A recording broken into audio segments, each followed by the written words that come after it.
Welcome to Horror in Detail. Are you ready to embark on a chilling journey into the realms of darkness?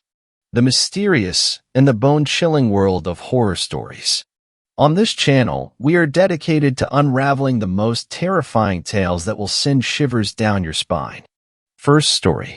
This story was shared by you/111 More Nightmare. The screams keep getting louder. I don't have long.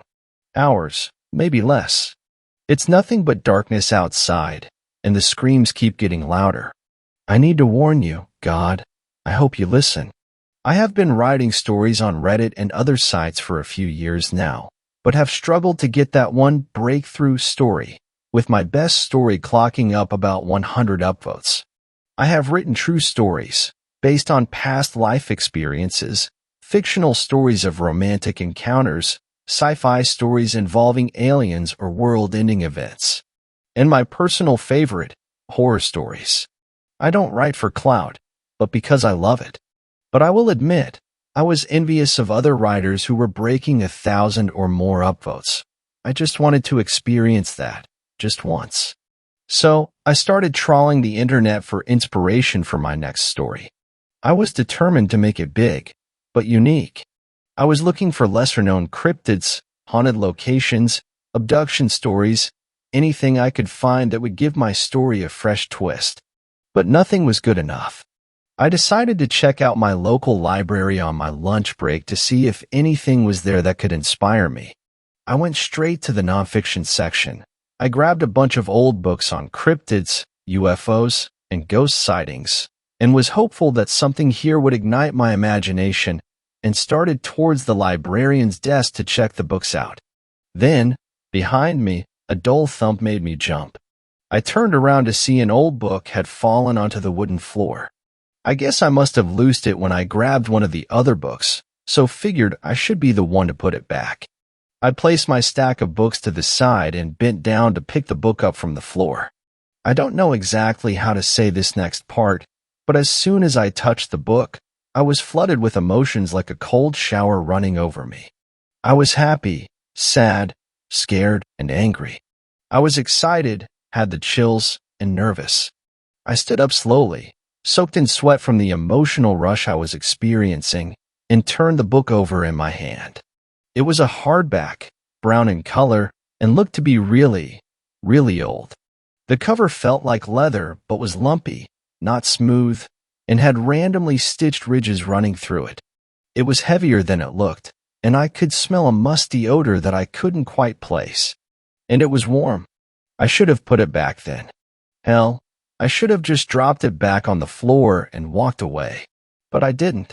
Flipping the book from front to back, I noticed there was no book title or author mentioned, nor was there the normal book details and library barcode attached to the spine. I opened it and slowly thumbed through the first few pages. Its pages were yellowed and darkened, likely because of its age. The paper felt thicker and coarser, and the texture was rougher to the touch than the smooth, polished pages of newer books. The ink was a little faded and smudged, and was a dark red color. There was no book name or author details on the first few pages, but the third page had an image on it that made the hairs on my neck stand up and my heart skip a beat. Spread across the 2 pages, drawn in dark red and black ink, was the most terrifying, demon-like creature I had ever seen. Its face was depicted to have exposed muscle, with little otherworldly tendrils poking out between the overlapping muscles. Its mouth, which spread from ear to ear, was wide in a terrifying snarl, exposing multiple rows of dagger-like teeth and a forked tongue. 3 crooked horns sat upon its head, uneven in size and shape, the mismatched deformities somehow making it even more menacing. It had 2 sets of arms, one set that reached out in front of it and ended in 3 sharp claws, and the other that seemed to double as front legs that ended in sharp, foot-long daggers. But it was the creature's eyes that truly sent shivers down the spine. Multiple orbs, each one a different size, dotted its elongated head, similar to that of a spider. And even though this was just a drawing, the eyes seemed to follow me as I moved the book around. Reading the description below the image, I found the name of the demon. I was really into demonology and was confident I had come across most demons that had ever been written about. But I had never heard of this one. I am not sharing its name with you, as I don't want anyone to try and find information on this demon only to find themselves in the position I am currently in. Slamming the book closed, I knew I had found the subject of my next story. This would be my breakthrough story, I thought, as I slipped the book into my backpack and left the library. I couldn't check the book out after all, there was no tag on the book. The afternoon shift at work dragged on, and I couldn't stop thinking about the book. As soon as 5 p.m. came around, I shut down my work PC and left the office without saying a word to my colleagues. Heading straight home, I pulled out my laptop and started writing. The story was flowing, my new subject was perfect. Empty cans of Red Bull started to pile up on my desk as I wrote a tale, darker than any I had done before. 5 hours and half a dozen Red Bulls later, I had written around 4,000 words and was feeling great. I decided then that I would shop this story around to publishers, as I could already see this story arcing off into a series and spin-offs. This was my golden ticket. I stretched my arms up over my head, my back cracking with relief. I twisted left in my seat, then right, to try to get the last of the stubborn cracks out. I glanced out the window, my eyes drawn to the soft glow of the streetlights illuminating the road outside. It was a calm evening, and the quiet hum of the night wrapped around the neighborhood. Across the road, nestled amidst the darkness, lay a serene park, its trees swaying gently in the breeze.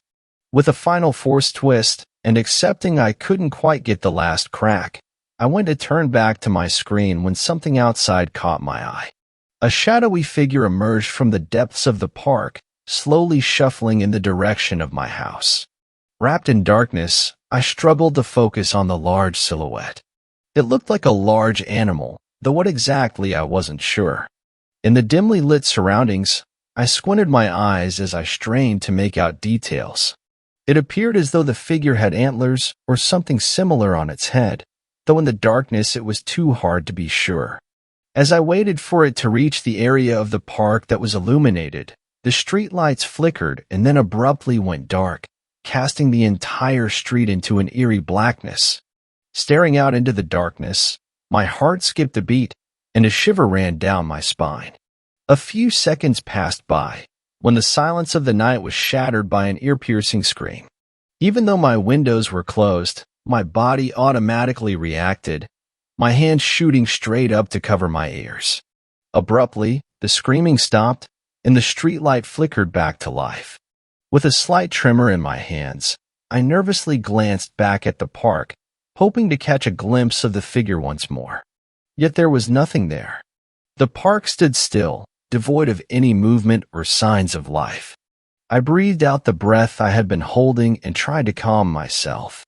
The scream was likely some wild animal. A large possum or owl, I assured myself. And the large animal probably got spooked when the lights cut out, causing it to run back to the tree line on the other side of the park. My stomach rumbled, providing a welcome distraction. I checked the time to find it was already past 11 p.m., and I hadn't eaten, so I left my laptop in my room and headed downstairs to the kitchen to raid the fridge. I hadn't cooked anything the night before, so there were no leftovers, and the freezer was full of raw meat and frozen veggies which would take too long to defrost and cook, so I settled on the idea of a sandwich.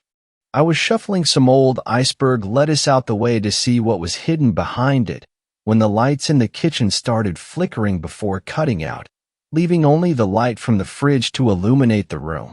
I sighed, annoyed that this was still happening. My landlord had assured me they had fixed the issue with the fuse box overloading, but obviously they were full of it.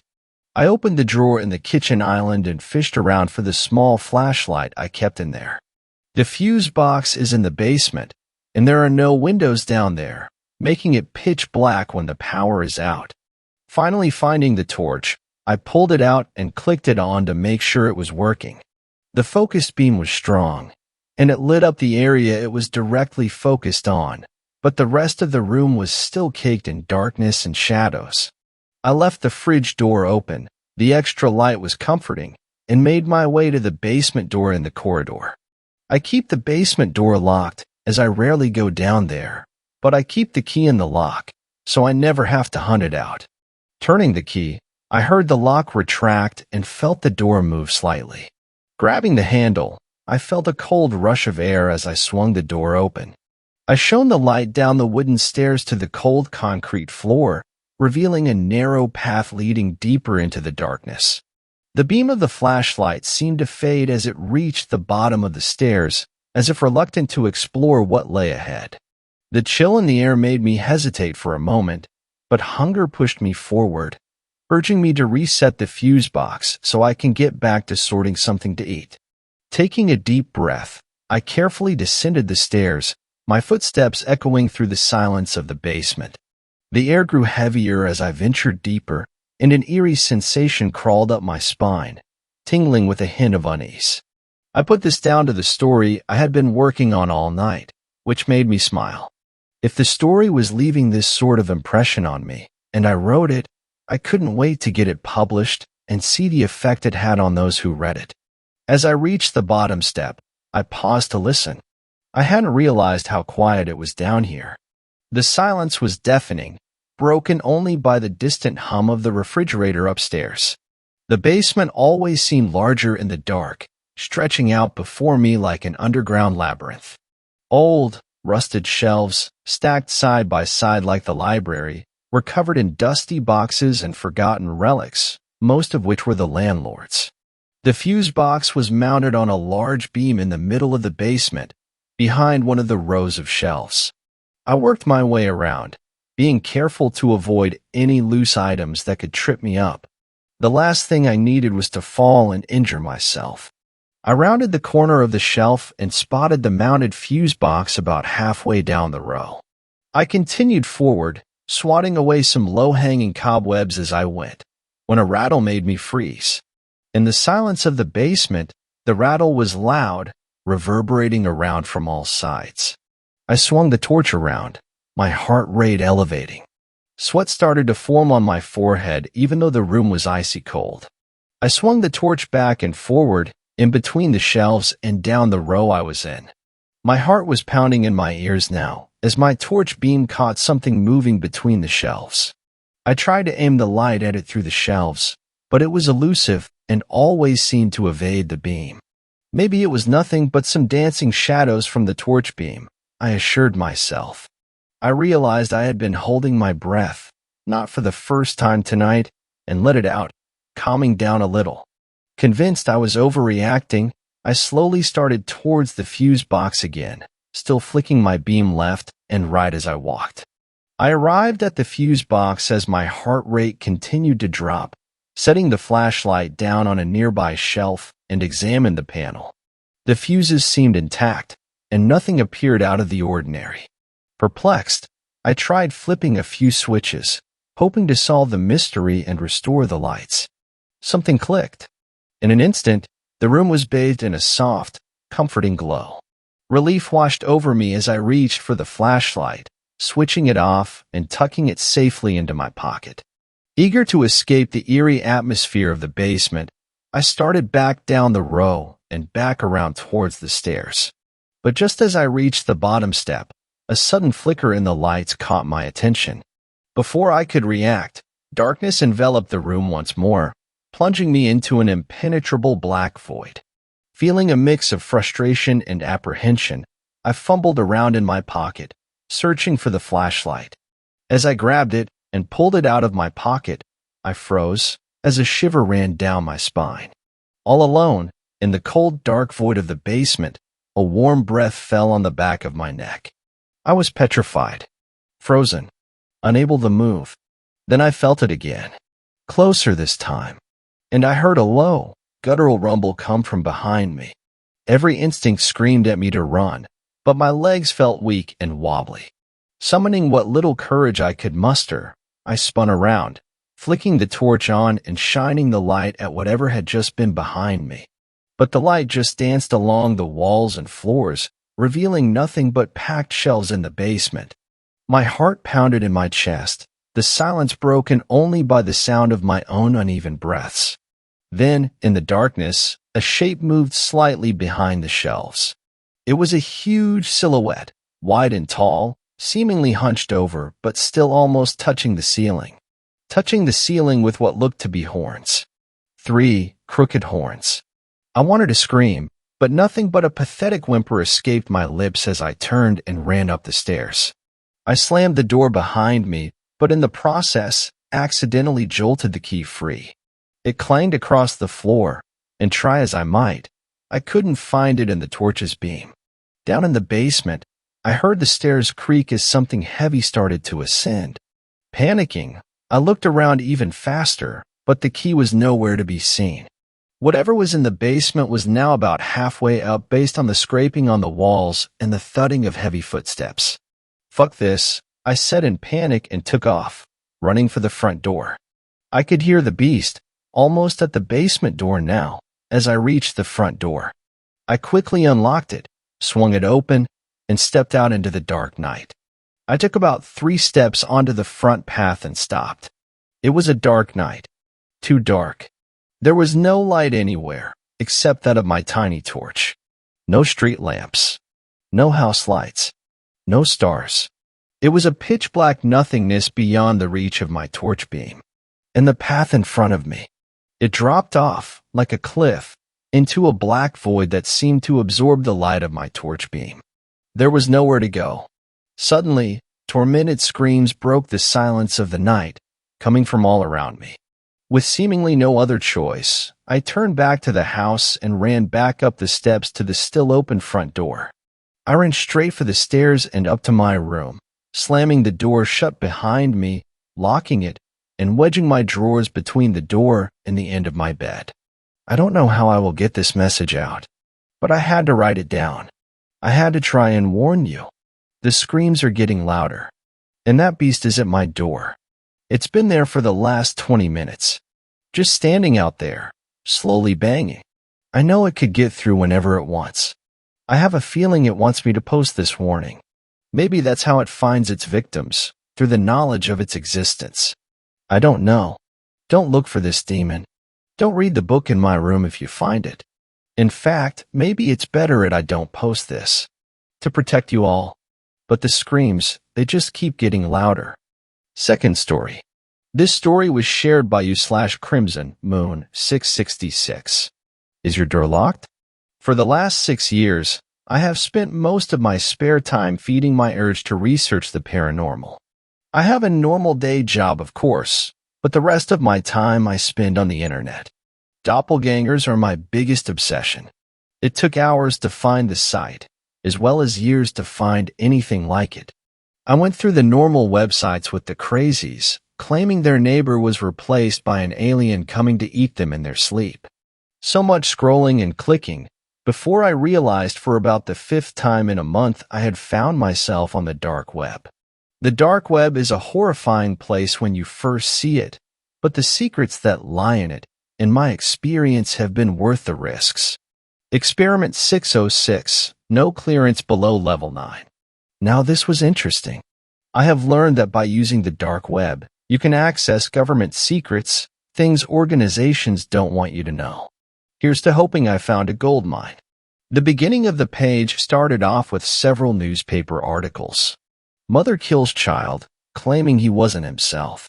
Oh, great. Another conspiracy blog. I muttered this to myself. I kept reading, though. There were 4 more articles on this subject.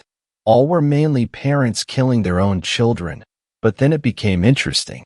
Redacted report June 11, 2002.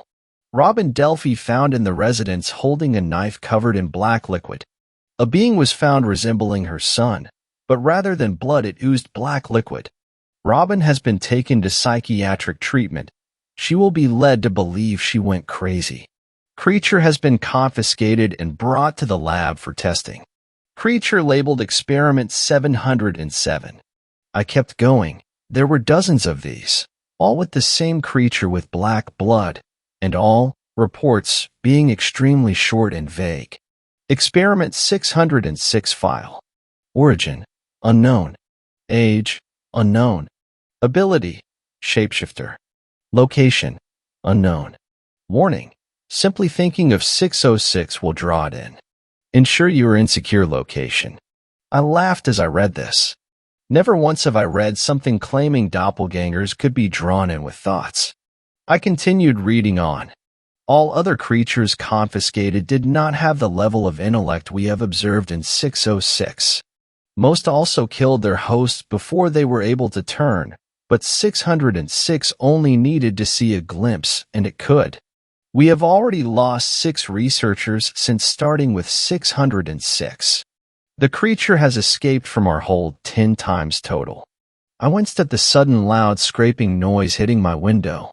The storm outside must have caused a branch to snap. Currently its status is unknown. We can only write or read about it in a secure location, otherwise all researchers have been found dead. All doors and windows must be locked. 606 cannot be allowed to gain access. I laughed as I read this. Clearly whoever wrote this must enjoy screwing with people. With that, I clicked off of the website and decided to look elsewhere. Everything else I found was the same as it has always been. Within 2 hours, I was curious about the original site again, but even after an hour I couldn't find it. It was as if the site never existed to begin with. I decided to just start researching random cryptids. I took out my journal, jotting down little things I found. Once again, a loud, abrupt noise came from outside the window. This time I sighed and went back to my writing. I eventually got to my page on doppelgangers. I wrote small bits and pieces I found from the site, specifically about 606 and its abilities. I heard a loud bang from inside my kitchen as I did. Getting up and walking to the kitchen, the only off thing was a porcelain cup that had been knocked onto the ground, and my cat Bert staring at it. I sighed. Bert, seriously? That was an expensive cup. Bert's emerald eyes met mine, and he seemed to let out a huff before slinking away. I just shook my head as I cleaned up the mess, but the entire time I felt as if I wasn't alone in that room. My research could sometimes lead to a bit of paranoia, so it wasn't much of a shock to me that I was having these feelings. I came back in the room to see the page back up, but this time it looked different. It had somehow not only brought back the page, but it appeared to have pulled up new files from the researcher. My door is locked. My windows are locked. I swear, I swear, I swear. I hear it. I can never stop thinking about the creature. I cannot leave my house. I cannot take the risk I will forget to lock the door. I cannot end up like the other researchers. I can't. My family? Why did I take this job when I have a family? No. There was an entire page of this nonsense, and it slowly trailed off into psychotic rambling. I was starting to feel my stomach drop as I read this. I exited the tab, but as soon as I did, small pop-ups filled my screen. The words were all the same. Did you lock your door? The joke was no longer funny, and I became annoyed realizing this stupid website must have sent a virus to my computer. Did you lock your door, Jane? My eyes grew wide at the use of my name, and I unplugged my computer within seconds. As I did, I could have sworn I heard the tiniest giggle coming from somewhere in the house. I decided quickly it was time to call it quits for the night. Even after all of this, I cannot shake off the unpleasant feeling in my gut. Currently, as I finish this, my only thought in my mind is I don't remember if I locked my back door. I'm in my bathroom finishing up my nighttime routine while writing this on my phone, and I know my mirror should only have one of me in it. Instead, I can see 2 of my faces staring back at me, and the one behind me has a smile so wide it seems inhuman. Last time I checked, I also don't think I'm giggling. Third story. This story was shared by you/cryptid_muse. I visited a world of thunderstorms. I raced blindly through the barren forest. The downpour of rain made it difficult to see any measurable distance ahead. A single flash of lightning, quickly followed by crashing thunder, revealed a dilapidated cabin ahead. I hurried my step, finally something to shield me from the angry sky. I approached the door with a modicum of trepidation but amount of hope to finally be dry. There's no memory of how I got here, Perhaps my previous life was not but a dream, and this world of thunderstorms and isolation was the reality. Not once had I spotted any other forms of life, though I had been here for 3 days. Well, what I assumed were 3 days as the night and crashing thunderstorms seemed never-ending. I had slept fitfully with the rain falling atop me 3 separate times, my only way to even guess a semblance of passing time. Each time I slept, I hoped dearly to awaken back in the world I once believed was the truth. What I would give to again hear my kids screaming as they played and argued with one another. If I ever returned, I would never again complain about their incessant chatter. I think I might just revel in it. I smiled wistfully as I forcefully rammed my shoulder into the door to get it open. A bit of hope arose at finding the first appearance of shelter in all my time here. Perhaps in time I would also find other life forms and could gain understanding of the world I now resided in. For now, I cherished the thought of having a dry resting place. It required a heap of exhaustion in order to sleep with rain pelting down upon your face. A sneeze tore through me as I slammed my body against the door to force it closed. Already warmth had begun to course through me, which caused my body to shiver more violently. Dread chilled my veins as I realized how close I had come to hypothermia. I remembered reading once, in my old life, that being naked was better than wearing wet clothing, and began to remove the items one by one. They clung to my body as I peeled them off, and I glanced around the room for something to wring the water into. In the far corner was a small basin that looked sound enough to hold liquid, and I carefully wrung everything a few times. Above the basin was a thin strand of wire attached to the walls, and I hung my clothes upon it, completely filling the space available. There was little to explore in the cabin, but I checked that all entrances were secured. I feared being stumbled upon in my vulnerable state and quickly put my mind at ease. Though my stomach rumbled, the cabin contained nothing more than dust. I decided that if I slept in the nude, then the water I had wrung in the basin would remove the dust from my body. I laid on the floor nearby the door so that if any were to enter, the door would bump into me and alert me to their presence. I fell asleep without realizing it, and when I woke up I wondered what it was that awoke me. My eyes slowly adjusted to the dim glow in the room, and eventually I was able to pick out shapes and objects flickering about. I shot up. I had finally found the life that lived in that accursed place, and I wanted nothing more than to get as far away as quickly as possible. I raced over to grab my clothes I had hung in the farthest corner.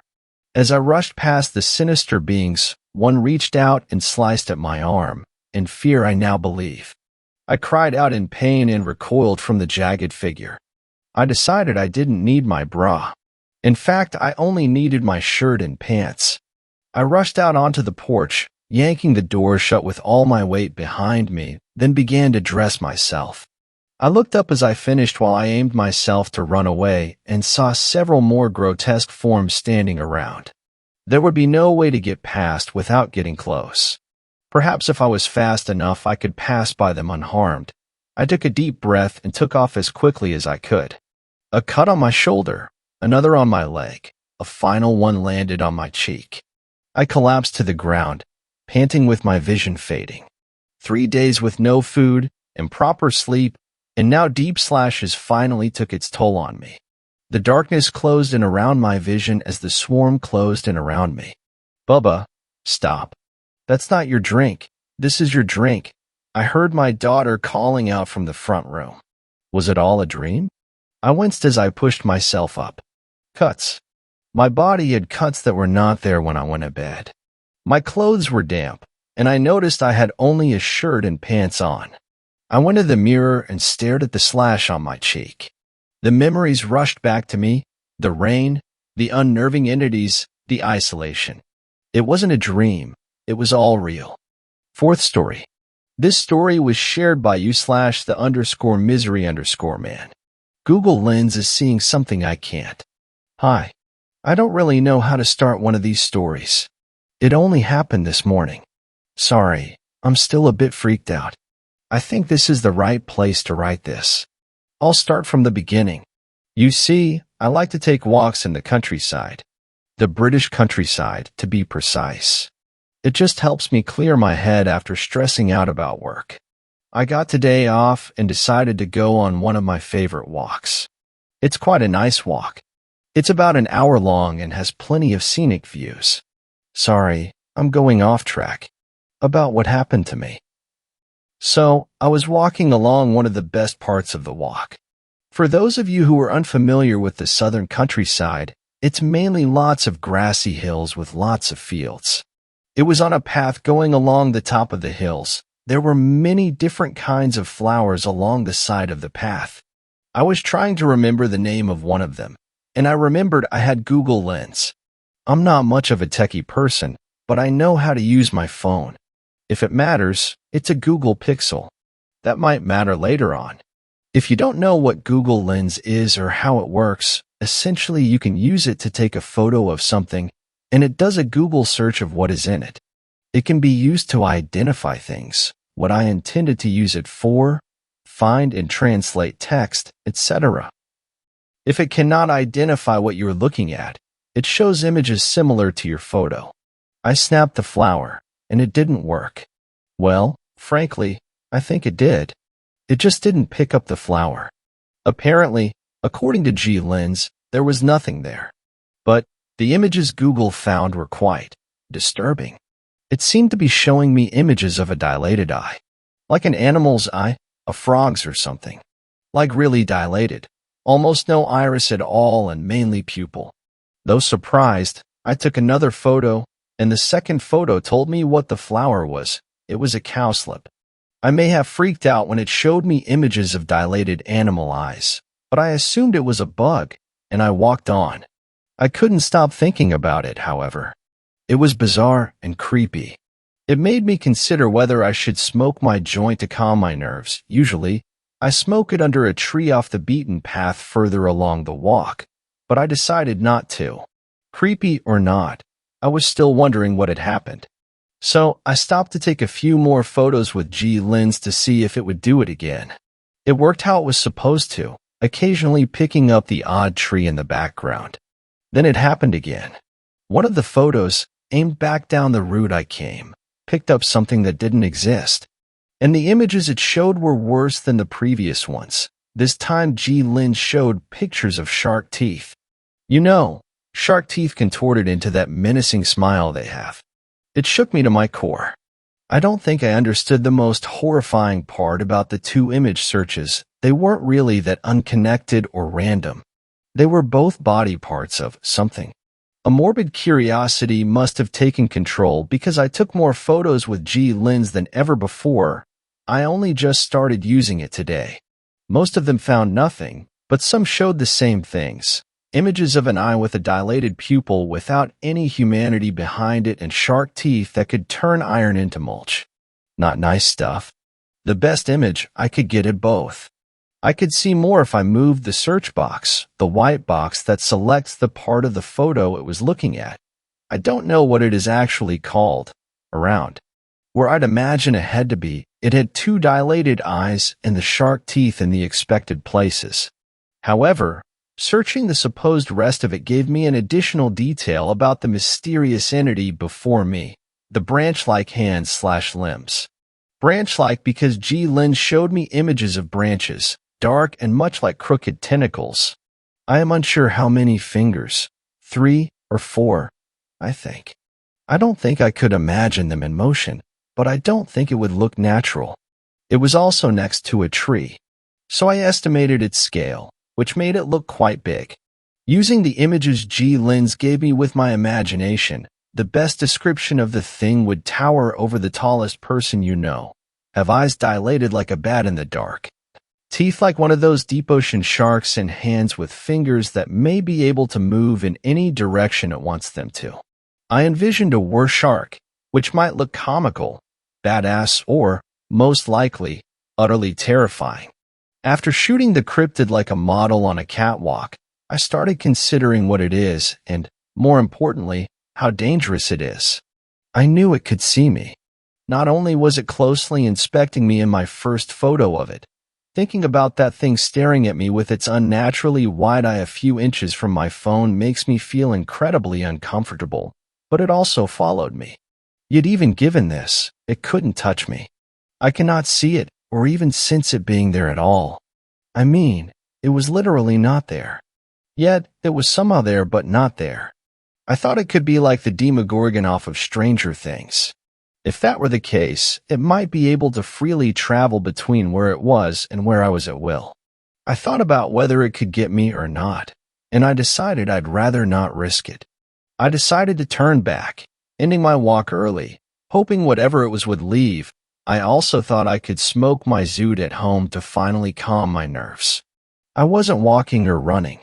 I was more hastily striding, occasionally jogging.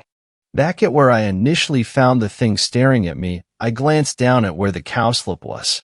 Before I left, however, I stopped. I looked again at where the cowslip was. It was now gone. I could see the bottom of the plant still rooted in the ground, but the cowslip was plucked up by something. I wanted to assume it was another walker, but I knew it couldn't be, as I would have seen them walk past me from either direction. It took my mind approximately 5 seconds to realize the more horrifying conclusion. I took my phone out and scanned the area with G-Lens for what I hoped would be the final time. And, lo and behold, G-Lens found images of a cowslip offered by a disembodied hand. Though the hand in the images it showed me was colored and human, I could only imagine what the hand it was offering to me actually looked like. I realized that it could take things into its dimension. I froze like I was prepared to be taken as well. There was a moment of silence. Then the sudden sound of something behind me. Turning my head and expecting the worst, I saw it was just another walker asking whether I was all right. I almost let out a dry chuckle and turned my body to face her. She vanished. No joke. 1 second she was right behind me in my peripheral vision, and the next, as I was looking at her, she was gone. She vanished into thin air right before my eyes. I looked in every direction. She was nowhere to be found. Nowhere except in its world. I aimed my phone around where the walker was and put G-Lens to hard work. I took 1, 2, 3 more photos and found nothing. On the 4th, G-Lens searched for a specific stock photo of a woman with complete terror on her face. I would have found it funny in any other context, but it only made me more panicked. Again, I took more. 1, 2, 3, 4. It showed images of a hand clasping a red apple for some reason. 5. The 5th one told me the images were blurred due to the safe search being on. I paused as my thumb tensely hovered over the button to turn it off. I had to mentally prepare myself for seeing images I might be unable to unsee. Then, I turned off the safe search. I wasn't prepared. The images were of a bleeding heart clenched in an arm with blood running down to its elbow. My hands went numb, and my phone numbly dropped from them. I brought them up to my face in shock. I just witnessed someone being disemboweled alive. Even if I couldn't actually see it happening, I know that's what happened because that's what Google Lens showed me. I wanted to be sick. Why did I pick my phone up? I should have just run. But I felt I needed to see the rest of what had happened. I really didn't. I only needed to take 1 photo this time to get G-Lens to respond. 1 photo aimed at the ground the woman was standing at. The images, with the safe search already off, showed me a mangled corpse. I don't think I need to describe a mangled corpse to you, but I did not think Google could show such mutilated bodies. I can only assume she was ripped apart or, more specifically, dissected like a frog. That time, I did run home. After I got home, after I regained control of my paranoid thoughts, I tried to search Google for the cryptid that was following me. Of course, I found nothing. I might as well have discovered a new species of cryptid. Maybe I did. Not too long ago, I made one last scour of my home with G-Lens to search for that thing, but I couldn't find it. I did find something after 5 minutes, invisible writing on the wall. I knew it could only be that thing because only the text feature revealed it. According to G-Lens, it said Lenovo or followed by my full name. I freaked out when I saw it had written my name, as anyone in my position would, but I was confused and curious why it had written the brand of my laptop. Yet, The way it was written, with the trademark symbol next to it and everything, looked really familiar. Not 2 seconds later, I remembered that was what was displayed on my PC when I started it up. Plus, before logging in, it would display my full name. Once more, I felt the cold grasp of realization. I realized it must have been right behind me when I was logged on to my PC. I would be glad it's gone now, but I have no clue where it is. And I think it might come back. As I write this, I only have theories on what it is. I welled over all the supernatural mumbo-jumbo that happened and realized that it was trying to communicate with me. I think it thought Lenovo R was a greeting. That's why it used my name. Otherwise, it was just scratching what it saw out on my wall. Either way, I think it wants to know more about our world. Think about it. How it followed me, how it plucked the cowslip from the ground, how it dissected that woman to look at her heart. It's probing everything it can get its hands on. Perhaps it came here from somewhere else or somehow only found us due to the influx of development in our technology, specifically Google Lens's algorithm. Though I'm not sure how. It probably doesn't matter. Maybe I should be thinking about how dangerous it is. Because I definitely don't think it understands morality as shown by the awful display it put on for me. I also think I know why it cannot get me. Of course, if it could pull me into its world, it would have done it long before now. But to pull in things from our world, it needs them present on a camera. I don't know whether Google Lens has to pick up anything for it to do so, but I think it only plucked that cowslip because I had the camera of my phone on it when I was trying to identify it. Same with the woman, it pulled her in as I swiveled my body towards her, pointing the lens of my phone at her. Yet, none of this truly helps me. All I think I know is that if I appear in a camera's frame, it can get me. And looking at the top of the PC I am currently typing on, I can see it also has a camera. Can the thing turn it on if it learns how to? I should wrap this up quickly before anything else happens. I know I can't do the woman I saw killed today any justice. I don't even know her name, and I can barely remember what she looked like in the ever so brief moment I saw her. Nevertheless, if the woman's family, if she has any, is reading this, I'm so sorry I couldn't do anything to save her. I'm just sorry. Lastly, if any of you reading this know what the thing is, please tell me. I've been searching for it and still can't find it. Please, tell me I'm safe. Fifth story. This story was shared by you/Plymouth Moon. The Curious Murders of Jane Doe. Being a cop, you'll probably have a case that makes you. The kidnapping solved by some beat cop, the robbery outsmarted by an overlooked sergeant. Then there's the case that breaks you on some fundamental level. A missing child never found, a homicide scene that sends a veteran's lunch onto his shiny boots, or God forbid something you truly can't explain. The case that made me was a few years after graduating from the academy. An armored transport truck was hijacked half a mile from my beat in the center of Philadelphia. In responding, I had joined the front of the chase and side-swept the back wheel of the truck moving through a large empty lot. The truck flipped on its side, taking a few cars with it. In the public eye, I was a hero that saved the day, earning a promotion. However, behind the scenes I was on the brink of losing my job, due to the property damage incurred from my pit maneuver. In hindsight, it's a miracle no one but the suspects were hurt, but I digress. This led to a promotion to detective, with the caveat that I'd be exiled to some backwater southern town deep in the Tennessee woods. At the time I protested, but I soon realized that fighting it was futile. Resigned to my fate, I packed my things in preparation for my new life as detective of Porterville, Tennessee. My first drive down to the place I would call home was foreboding. That night the pine and oak trees swayed, fighting bitterly against the wind.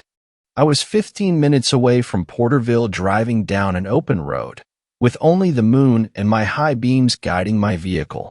The artificial light was melded with the unmistakable glow of a fire led amok as it illuminated my brown-skinned arms. The sight made my heart sink as two crosses set alight came into view. Under it were hooded figures that held aloft torches. Panicking, I shut my high beams off and tried to drive as stealthily as I could. The glow of the fire now fully enveloped me in my truck, keeping me petrified as I offered a silent prayer. The glow eventually faded in my rearview mirror, and I sighed in relief, continuing my journey to Porterville. The first week I arrived in town was eventful, learning the lay of the land, how poor of a shape our armory was, meeting the local Cherokee natives, and striking a deal with them. A deal that leads to where I am now, in Mayor Jackson's office with a prick named Herman sitting behind Jackson like a kid on Christmas. I only caught the end of Jackson's sentence as I exited from my thoughts. Not only did you guarantee them native officers and limited jurisdiction, it was all for a few pea shooters. Do you have anything to say for yourself? I cleared my throat, relaxing my posture as much as I could as I began. The deal benefits us much more than you realize. Our armory was piss poor. Our officers barely had enough 1911s and magnums to arm ourselves. Now we have vests, shotguns, an M700 sniper, 2 Colt M4s, a Glock for every man and woman on the force, and ammo and mags to last us till doomsday. But that isn't the best part. That would be the fact that having tribal cops would cut the area we'd have to patrol by half, and we'd only have to send 1 or 2 units to supervise. And besides, having native cops would help the tension around here. When I finished, I caught Herman half snickering before Jackson had shut him up. I don't want to hear a word out of you. The only reason you're here is because that fat bastard Sheriff Corrin is either too busy campaigning for re-election or eating a pie. The mayor then took a moment to think, then spoke. 1. I don't want to know where they got these guns. 2. You're responsible for any shit that goes down on their land. Their case is yours, got it? I smiled as I looked at the abject horror and disgust plastered on Herman's face. But my minor victory was interrupted by the mayor's phone buzzing. He picked it up, and I began to feel queasy as his face turned beet red with anger. He slammed the phone and began to yell at me. Congrats, Jason. Your new cops just found a fucking body. So get your ass down there and paddle them out of Schitt's Creek. Nodding quickly, I turned and ran like hell to my car. Barreling down the road, it took 20 minutes to reach the site of the body. Arriving there, I was beat there by my co-worker Officer Ruiz de la Cruz, or just Officer Cruz to most. Next to her were the 2 Cherokee officers who had first happened upon the body. Ruiz, what do we have? I half spat out, running towards the group. She shook her head ever so slightly, then started. Nice of you to join. TDLR, we have a Jane Doe. Mid-20s maybe, no ID or wallet in her handbag. But the body is telling me 5 different things at once. She gestures to the women now dead, pointing out various things while continuing. For one, it seems almost all identifying markers have been tampered with. The teeth have been removed, the fingerprints burned off, and there are patches of skin surgically removed. The residual ink tells me that those were tattoos that were removed. Jason, someone does not want us to know who that woman was. Then there's her leg. My eyes moved, and I caught myself dry heaving at what I saw. Ruiz begun to tear up slightly. Yeah, some sick took a bite out of her leg, which tells me we're dealing with at least 3 killers. 3? This only shows 2 maybe, and that's partly conjecture. Because all of that was post-mortem, at least I'm 80% sure. This was ultimately a ritual killing. Look. Her fingers fell on where the victim's chest was. There were surgical marks, like from a coroner, implying that someone else took her organs. Ruiz then gestured towards a handbag, handing it to me. With now gloved hands, I looked through her bag, only finding 2 items of interest. I've got something. Looks like our Vic was an escort. No name still, but there's a receipt from a bar in town. Finley's Pub, that might be our best chance to get some info. She nodded and our group dispersed, Ruiz and I inbound for Finley's. The drive remained uneventful as we pulled into the quaint bar. It was late by this hour, so my hope was slightly faded. Nevertheless, I marched in tow with Ruiz. The barkeep welcomed us in and asked for an order. Shine for both of us, Ruiz chimed. I followed up, And some information. Have you seen this woman? I held aloft a photo I had taken of the women, waiting for a response. The man returned with our drinks and nodded. Yeah, she came in a couple of nights ago with a couple of guys. Bad vibes from the guys. Did you get any of their names? Ruiz responded. Only one of the guys, a big burly-looking guy. Solomon Prescott. He runs a tiny slaughterhouse on his ranch. It's maybe 16 miles from here northbound. Can't miss it. We both looked at each other, downed our drinks, and sped off to our cars. Our bartender did not lie when he said we couldn't miss the property.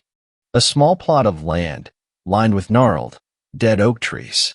And in the center of it all was a house and barn. I was filled with an ominous feeling as my partner and I raced up the driveway, weapons held tight. There was a light at the barn, and looking at Ruiz, we both crept up to the old building. This is the police.